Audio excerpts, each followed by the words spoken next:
Hello everyone and welcome to the sixth lesson in our English language writing GCSE revision course. That's a heck of a mouthful. If you haven't seen any of the videos on this channel yet, basically what I'm trying to do is bring you the information that you need to be successful in your GCSEs. If you have gone through some of what I'm teaching, it's great to revise it and just sharpen yourself with it.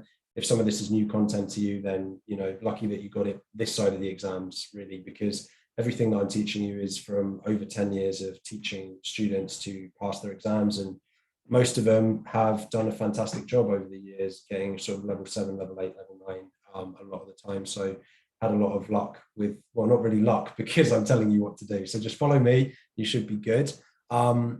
We've done 5 lessons in this series so far. So we started off with a lot of creative writing. We'd gone through character arcs and narratives, the 5 senses, something called FOPPS, flesh and bones, and 2 model answers. So that was the 5 lessons so far. If you haven't watched any of that, I highly recommend it. Creative writing is a huge part of any of your GCSEs, regardless of which exam board you're sitting. From today, we're going to move into what's called transactional writing. So this again is a massive part of your GCSE language exam.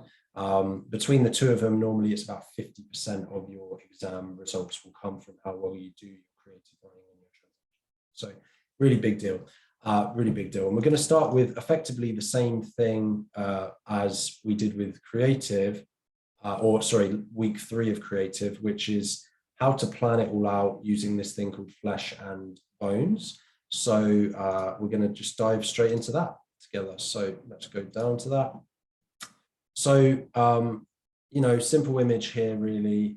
You might have seen something like this before. It's super easy, really. You have, ideally, the way that you structure your transactional writing is you start with an intro. That's the top of the hamburger, I guess. You have your body paragraphs, ideally about 3 or 4 of them. So it's actually kind of cool that there's lettuce, tomato, and a patty or whatever. So it's kind of actually similar. You want about 3 body paragraphs, maybe 4, 3 or 4. And then you have your conclusion to wrap it all up at the bottom and hold it together, right? So kind of stupid, but that's actually in a nutshell how you want to plan this out. You want an intro, 3 or 4 body paragraphs, and a conclusion. One other thing I would say, so there are 2 different types of writing, which is you will either be asked to do something objective, which means it's not really your opinion, it's factual, it's information, advice, explanation, but it's not really your opinion, it's something that could be easily backed up. Or persuasion is the other type, which is subjective. If you happen to be doing subjective, so if you happen to be given a question that is about persuasion or arguing or convincing or some sort of word like that, what I would highly recommend is actually having one of your body paragraphs as what's called a CAR, counter argument rebuttal. So, if you're having to agree with a statement, you might want to take one argument that the other side that would disagree might say, and then actually explain why that side is not correct. CARs, counter argument rebuttals, are really effective for persuasive writing. So just bear that in mind.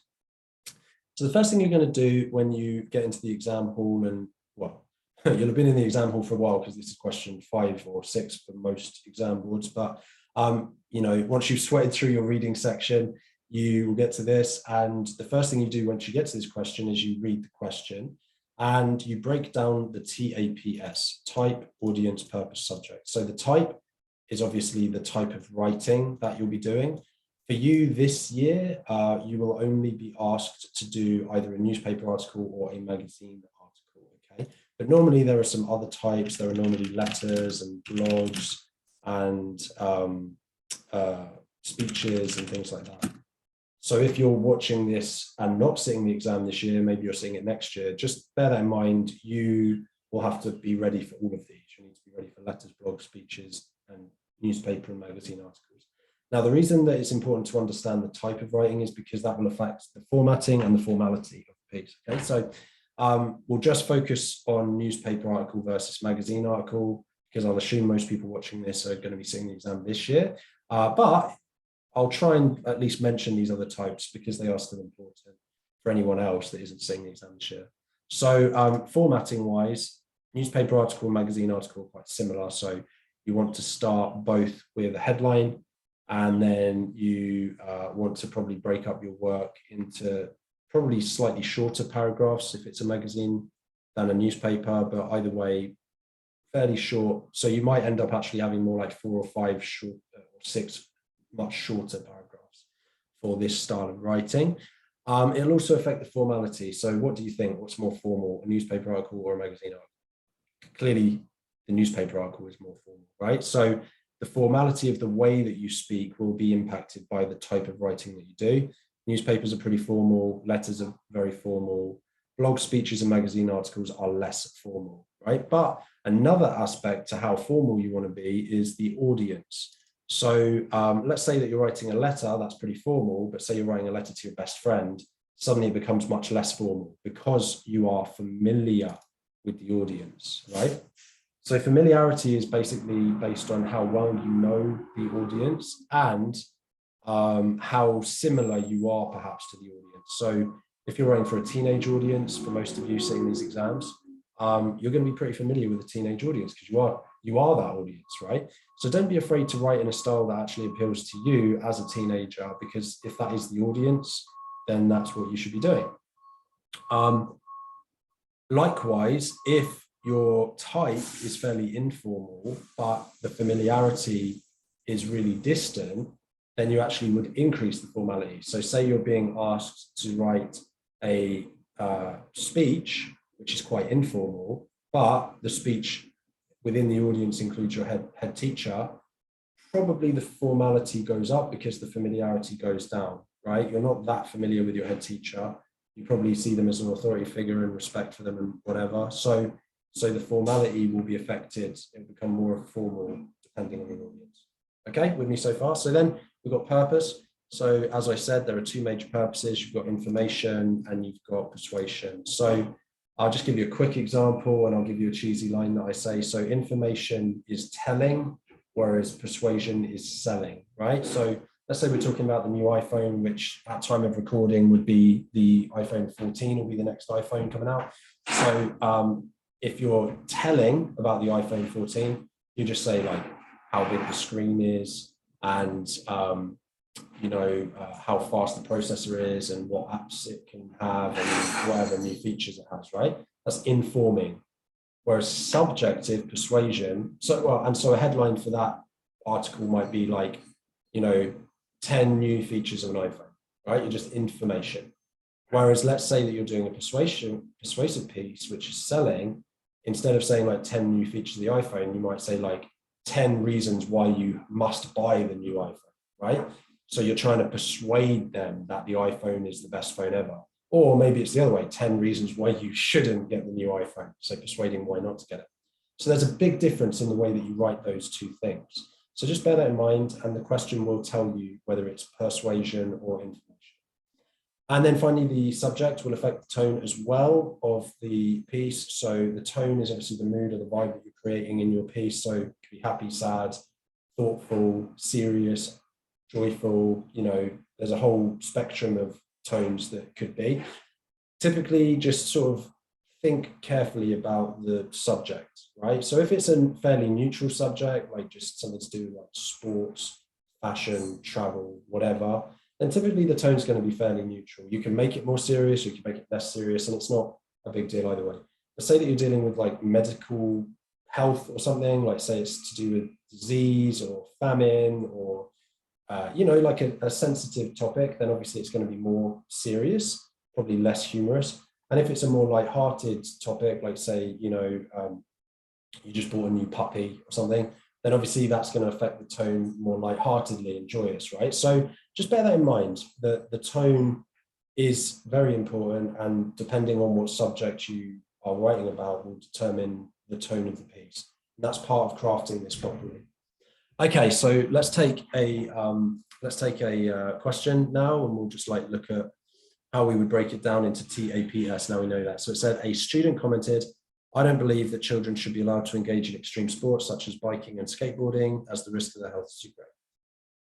Now, just a pro tip, if the question has a quote from someone, that's almost always going to be the subject, right? So in this case, that's exactly right. Subject of the piece is whether children should or should not be able to bike and skateboard and engage in extreme sports. Okay. So then write a magazine article. So clearly this one is a magazine article. So that's the type for Teen Sport magazine. So in this case, since the magazine is called Teen Sport magazine, we know that the audience is teenagers. So that's the audience. And then finally, where you argue your point of view. So we know that that's the purpose. The purpose is selling, persuading. It's not information here. And the reason that that's important to understand is because we then go on to this thing called DAForest, which actually it doesn't look like I wrote in, so that's my fault. So let's just quickly write in DAForest for you. So DAForest stands for direct address, alliteration. My typing has been all over the place lately. Anecdote, facts, opinion, repetition, and rhetorical question.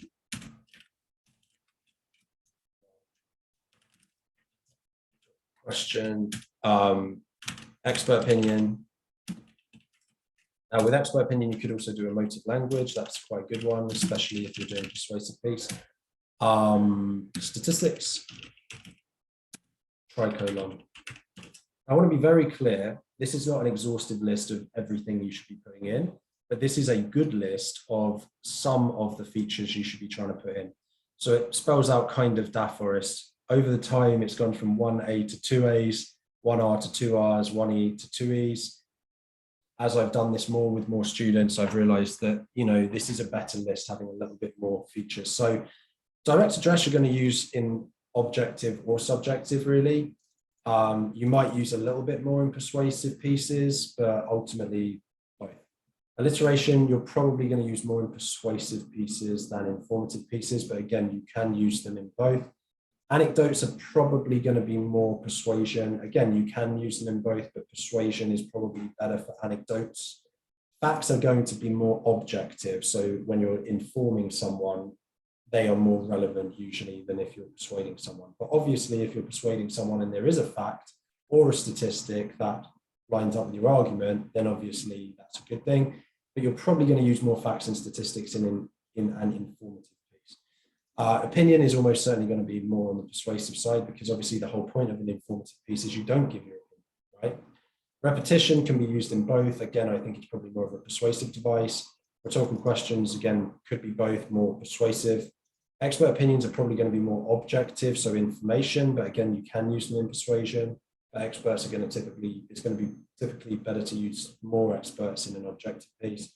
Emotive language is almost always going to be persuasion. You don't want to use too much emotive language and information, depending on the subject. Statistics, as I said, is probably going to be more informative, and then tricolon is going to be more persuasive. So like I said, you can use all of these in both pieces, but you're going to tend to proportion the amount of DAForest you use differently depending on if it's persuasion or information. Okay, so then I wanted to just very quickly look at formatting, formality, and tone. Oh wait, no, that's next week. I'm a bit ill at the moment, audience. I apologize. So my brain isn't quite where it needs to be. But let's now, assuming that there's time, which I'm pretty sure there is, try to wrap this up now, how you might plan a piece and how it might look. So what you would do, like I said, the flesh and bones. So let's take this TAPS. So it's the students saying whether you should agree or disagree that extreme sports should be done by children. Magazine article for Teen Sport, argue for you. So I've got the TAPS. What I would then do is I would have an introduction. I would have main body paragraphs, and I would have three or four of those. So I'd have 1, 2, 3, 4. The fourth one would be a counter argument. And then I'd have a conclusion. And what I would do is I would work out my perspective. So first thing I would say for this is opinion would be in the introduction, and I would agree. I would disagree. I think that children should be allowed to engage in extreme sports if they choose to, as long as there's some safety precautions. Disagree as long as sensible and safety precautions. I would then in the introduction also come back to this once I've worked out my main body paragraph. So what I'm actually going to talk about. So first thing I'm going to talk about for this one is I'm going to talk about how many professional bikers and skaters start very young. That's my point. And then I'm going to have a fact, which is Tony Hawk started at, I think it was 8 or 9. Now, funny enough, what I'm doing here, some of this is actually going to be in a model answer in a few weeks. So, you know, you can check that out. I think it's my first model. All right. Yeah. No, not my first model, my second model, which I haven't put in yet, but trust me, it's about this same thing. I need to paste it in, that's all. Apologies for the noise in the background. Apparently the world is ending outside for this half an hour, so I don't know what's going on. So yeah, we've got a fact there, so we tick that off. We'd probably put another thing or two in here as well. We'd probably put maybe an expert opinion. That could be good. So we could talk about how a physical therapist called, I don't know, Shanique, she'll comment that actually muscle memory for sport needs to start young for success or something like that.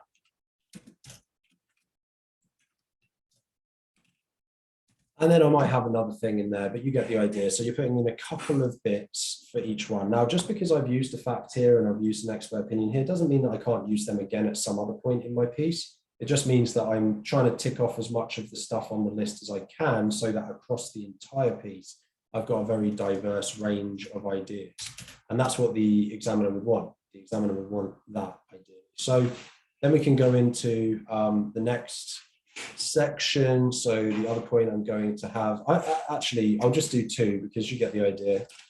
So normally I would finish with a counter argument. So this would actually probably be my 4th point.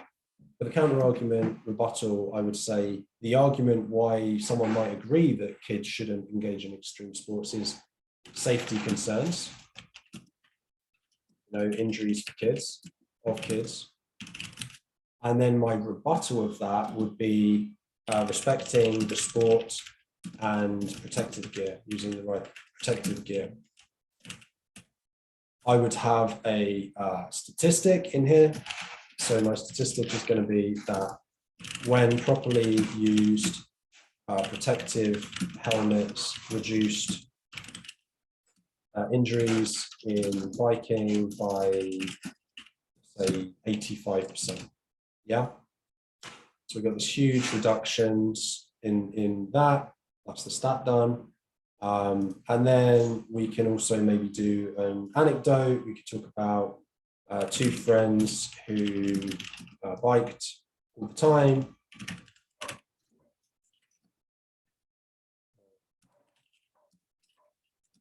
One refused to use their helmet. Other used it every time. And then I could go a few ways with this. I could say neither injured, but that kind of undermines my point a bit. Maybe I could say that the first friend did get hurt, but not permanent damage. It was just a concussion, let's say, and learned a valuable lesson about boundaries or something.